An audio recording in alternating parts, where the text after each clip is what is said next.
एक बार की बात है, एक बेटा अपने पिताजी से कहता है कि पिताजी मेरे जीवन का क्या महत्व है, मेरी क्या वैल्यू है। तो पिताजी कहते हैं बेटा तू वास्तव में यह जानना चाहता है कि तेरा जीवन कितना महत्वपूर्ण है या क्या है। वो कहता हाँ पिताजी मुझे जानना है।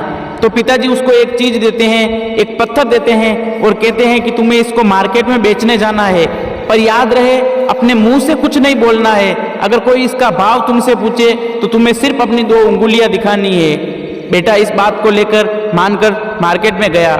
मार्केट में बैठा था, कुछ देर के बाद एक महिला आई और पूछा बेटा इस पत्थर की क्या वैल्यू है। तो उसने अपनी 2 उंगलियां दिखाई। औरत ने कहा अच्छा 200 रुपये। बेटा तुरंत उठा और अपने पिताजी के पास गया और जाकर पिताजी से बोला कि पिताजी एक औरत ने इसकी 200 रुपये वैल्यू लगाई। पिताजी ने कहा रुको, तुम अब इस पत्थर को लेकर म्यूजियम में जाओ। बेटा वह पत्थर लेकर म्यूजियम में गया और म्यूजियम में जैसे ही पहुंचा तो किसी ने उस पत्थर को देखा और पूछा कि बेटा इस पत्थर की क्या वैल्यू है। तो लड़के ने 2 अंगुलियां दिखाई। किसी ने कहा कि अच्छा इसकी वैल्यू 20,000 रुपये है।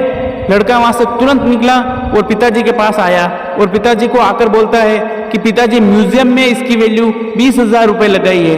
पिताजी ने कहा रुको, तुम्हें फिर एक बार मैं आगे भेज रहा हूं। तुम जो व्यापारी पत्थर का लेन देन करते हैं, खरीदते बेचते हैं, उसकी दुकान पर जाओ, पर याद रहे तुम्हें मुंह से कुछ नहीं बोलना है। बेटा दौड़ा और सीधा दुकान पर गया। जैसे ही व्यापारी के वहां पहुंचा, व्यापारी ने उसके हाथ में पत्थर देखा, सीधा दुकान से बाहर आते ही उसके हाथ से पत्थर ले लिया और बोला कि तुम्हें ये पत्थर कहाँ मिला? मैं इतने दिनों से इस पत्थर को संभाल रहा था पर मुझे ये पत्थर कहीं नहीं मिला, बताओ उसकी वैल्यू क्या है?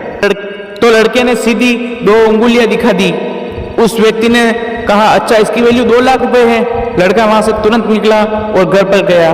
घर जाकर पिताजी को कहने लगा कि उस व्यापारी ने इसकी वैल्यू 2 लाख रुपए लगाई।